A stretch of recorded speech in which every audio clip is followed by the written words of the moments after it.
Yo, it's Toxic Thunder. And before we get into the main topic of discussion, let me speed run some of these current events and catch up real quick. So, what's happened recently? The Rumble. For me, it was kind of eh. Like, I enjoyed the women's Rumble more than the men's, for example, especially the last, like, few minutes or whatever when it came down to the final four. Roman Reigns won and Liv Morgan won. We'll talk about that in a second. So, Ciampa or Psycho Killer to AEW. That's hype. Entrance music, hype. Stephanie Vaquer, new entrance music, not hype at all. WWE, you need to try again on that one. You were willing to like do 2-3 times over for Braun Breaker. You can't do this to Stephanie Vaquer and just let it sit. Okay, so back to the Rumble. I actually put a poll up asking everybody what was your favorite match from the Rumble. I've been going crazy on the polls lately. There was Women's Rumble, then it was what was next? Was it AJ Styles versus Gunther?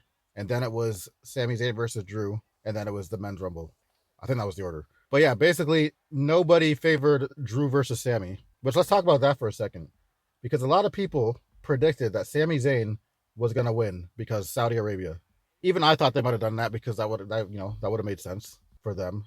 My worst nightmare would have been if Sami lost, then entered the Rumble, then won the Rumble, and then we know what would have came next from that. But the fact that none of that happened, I'm starting to think like, are they even gonna wait? Is it this? No, it's not this Mania. It's the next Mania that's in Saudi.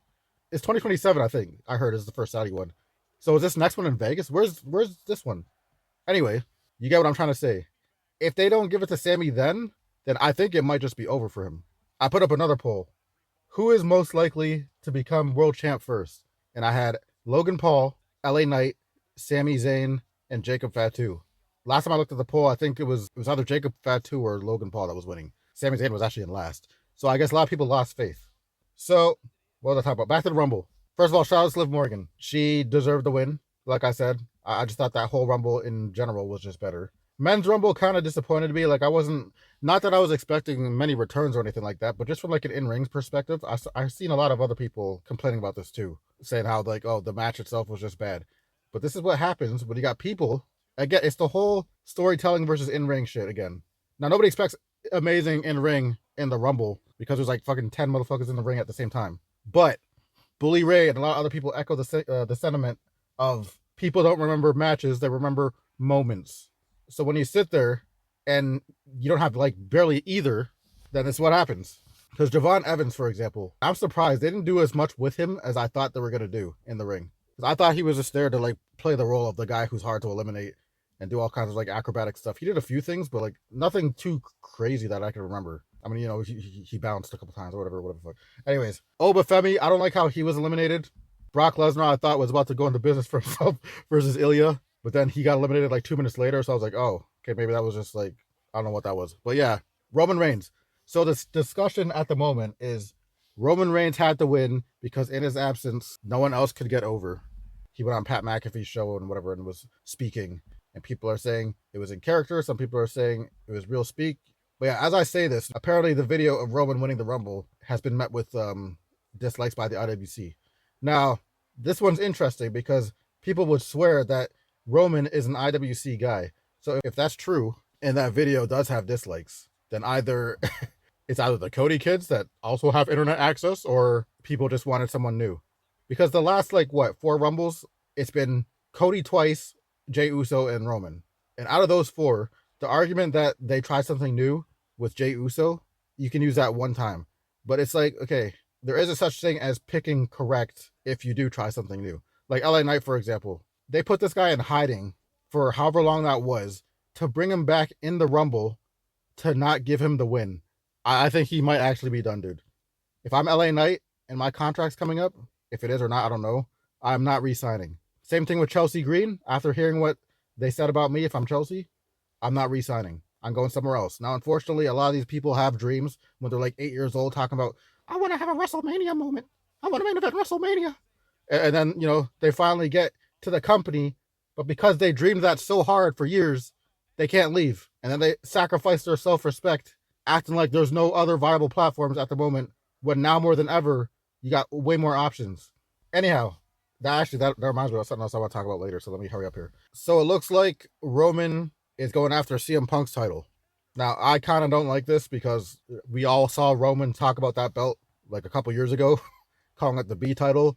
But apparently now the narrative is he hates CM Punk so much I wish he would have like articulated this out loud, but I guess the idea is that he hates CM Punk so much that even though this is the B title, he would rather go for it just to take it away from him rather than him like valuing the belt or whatever. Because I see people saying like, oh, and just like that, this is now the new A title. I don't think it works like that, but anyways, will Roman win? I don't know. Because again, it's the B belt. So it could be that he actually doesn't want it. So he doesn't mind taking the loss here. I don't know. That could be a thing. But that brings me to the idea of creative reset. Because I've seen this terminology be thrown around. Like recently we just heard apparently the Street Profits are undergoing a creative reset. Now this has happened already. Apparently they've been down on NXT, but I don't watch NXT. Like, did their character change? Like, what happened? But this got me thinking of the idea of creative resets in general as to how I would think about it. I'm going to give WWE probably the most grace you're ever going to hear me give them when it comes to something like this. I don't even know if it's possible for them to create, like, because generally speaking, in my opinion, I think they need a full reset, not just with like certain talent. Wipe the whole slate, just start clean, fresh, shake everything up. Because a draft doesn't really do that to the degree that I guess they wanted to. But like I said, is it even possible for them to do that? As we've seen after watching Unreal, and even before Unreal, my answer would have been no. Because like I said, I'm giving them the grace and the understanding that WWE, like, they don't have an off season. So for them, there's probably not enough time. They don't have the collective creative power based on the size of their team or whatever to pull something like this off. Because they would have to like really sit there and it's just like not only just brainstorm, but actually put into action. And then what? Their next show is like coming up this Friday. So they would have to plan way far ahead. Some of their episodes feel like filler anyway, so maybe there is an argument to where you can still pull this off. So here's what I would do, because then there goes, how do you actually execute this on TV? Because obviously it'd be weird if suddenly Raw or SmackDown comes on and then everything's just different. So I had some fun with this. I'm going to get into like, I guess, my fantasy booking bag for a second. Here's how I would pull it off. So this gets kind of, I will admit, kind of gets a little bit supernatural, but walk with me. So what I would do, I would tie it to the Wyatt 6 somehow. Like, you see how the Wyatt 6 debuted? That was supernatural, but that was badass as hell. And then everything after that was just whack. What we could have done there, so to remind everybody knows, but like, when the Wyatt 6 debuted, the camera took you backstage into Gorilla, and basically everyone was fucking dead. And then you had like the mist and stuff like that. Now, Gable was one of them. I remember this, Chad Gable. But then I think he appeared on Raw or whatever. Was it the next week or the week after? And then people were like, how is that even possible? So I don't remember if they had an explanation for that. But what they could have played it off as what you were seeing was not a reality. It was like a foreshadowing or some shit like this. So because this has already happened with the Wyatt 6, I would continue, if I didn't mess them up all in between that point till now, then I would give them this opportunity too to make the reset happen. So let's say Wyatt 6 comes out and you get another foreshadowing moment. They come out like on stage with the lantern, and then when they blow out the lantern, everything goes to darkness, and that symbolizes the fresh new start of the grand reset. And then they just disappear. Now, I don't know if this is best to do at the end of a show and leave it as a cliffhanger. Actually, no. You know what? I would do that at the beginning of a show. Because if you let it sit for a week, then people are going to be like, what the fuck was that? And they're not going to understand that it was like what it is. So you do that at the beginning of a show. No walk-ins that episode. So, when Raw comes on, you don't do the fucking, what's the new theme? Bang, bang, bang, bang, bang, bang. Oh, Alexa Bliss is here. Look at her. She's holding Starbucks. Oh, here's Charlotte Flair. Besties. Oh, look. The Samoans are here. Oh, MFT. Oh, they're here too. Oh, CM Punk is here. None of that. The show starts. Wyatt 6 comes out. Beginning of the show. Music's playing. They walk down. Halfway down the ramp. Blow out the lantern. Darkness. And then when the lights come back on, they're not there. And then the show starts. People are like, what just happened? And then now from this point on, we're at the start of the actual new era, not what Triple H be speaking. And then everything is different. Everything is shaken up. And the first way how I would show this, now it would be kind of crazy to implement title changes into this. But imagine this happen. Imagine the lights come back on. And then you hear Cody Rhodes' music. Cody Rhodes comes out, but now he's got black hair and he's a heel. He comes down to the ring. Obviously, nobody knows he's heel yet. Have him wearing a black suit. Then he gets in the ring. And I also, I might be crazy enough to have him holding a championship at this moment, just to make shit even weirder. Like you're living in some kind of alternate reality type shit. Anyways, he gets in the ring and he starts cutting a heel promo. And everybody's like, what the fuck is going on? If people don't get it by now, that's a creative reset. Honestly, I think if that episode's entertaining enough, people would just forgive it, and then immediately we're just in the new era. You can just play it off like that, and you might actually just be done and set. So Cody will be champ. So unfortunately for Drew McIntyre, or we can give him the other belt. I don't know. Either way, he's a world champ of some kind, because I wouldn't actually mind that if Cody's heel, because that'll be actually entertaining. And then you do stuff like that. So now, I don't know, maybe whoever he's going up against, let's use LA Knight. So I guess LA Knight in this example is going to be kind of the same. So he'll be a babyface. And the new big feud is him versus Cody.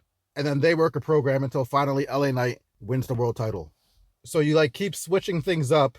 Use this as an opportunity, or I would use it as an opportunity to push people who, in my opinion, deserve to be pushed way higher up the card. And suddenly they're an actual big deal. What else can we switch up? Ron Killings is now serious and not a joke. Bianca Belair, when she comes back, she's a heel. But you get the point. You can have so much fun with this shakeup. But the last thing I want to talk about, something that's actually more realistic, I guess. This is all basically free advice for WWE, but obviously they're not going to hear this. But the last thing I think that they need, or that they should do, WWE, they always be posting on YouTube and shit like this. They need to capitalize on this more. What they could do, because as we've seen, whether Roman Reigns was in character or not, in the last 2 years that he's been like pretty much stepped back, people have had a hard time, and not even people, creative has had a hard time creating new stars. So in my opinion, what would help with this extremely, flex that YouTube muscle more. So you'd want to create a series that gives you like more of a behind the, not even behind the scenes. Like this is actually going to be kayfabe storytelling development. It'll be like full dramatic or dramatized like cinema. That's terrible way, but I don't know how to put this other than like it's an actual show, like a cinematic show, but involving the wrestlers or the talent that need more character development. So you'll have like their own thing going on, and then you'll upload episodes of that onto YouTube because WWE has what, 112 something million subscribers. So people are going to see it. If they're watching it on YouTube, by the time that talent gets onto TV, people are going to be more familiar and like attached to better levels than currently. Because right now people go missing off television for however long, weeks and weeks, sometimes months. This would be a good way for the people who are off television, they can still get some development in. Because you have people who will be in feuds, for example. Like I've seen a lot of I've probably seen this more with the women's talent than anything. Like Jade Cargill and I think it was Jordan Grace. I've seen other people, I think Bianca Belair and like Naomi, stuff like this. They will take their feud onto Twitter for further character development and stuff like that. But yeah, this show will be designed basically to further push stories. Now, I don't know if you noticed this. I hate using the word storytelling. Let me be honest with you. People have ruined the fucking word storytelling for me. I've seen too many people cry about storytelling so much that every time somebody does, all I picture is some little toddler crying that their mom hasn't tucked them in and didn't read them a story before leaving the room. So now when I'm trying to explain some shit, I know what I'm trying to say, but I'm trying to say it in a different way. Anyways, I'm trying to explain this again. A full kayfabe show in a similar vein to the Final Deletion stuff from TNA with the Hardy Compound, stuff like that. Fully cinematically shot, 20-minute show could be. Doesn't have to be an hour, obviously, like just a regular show. And it's going to follow characters. But this will be super helpful, in my opinion, to further push the character development of a lot of people. And, again, you can make entertainment. But yeah, this would benefit a lot of people. So that if people miss a week on live television, like on like the WWE show, Raw, SmackDown, they don't feel the hit as much because they can actually go off and do this other thing. That's how I would use it anyway. But that's just some more free advice. Anyways, I think I talked enough. Just want to come on here. This is an in-between video because I've been working on like 4 different videos at the same time that are bigger than this format. Anyways, Tyzik Thunder, and I'm out.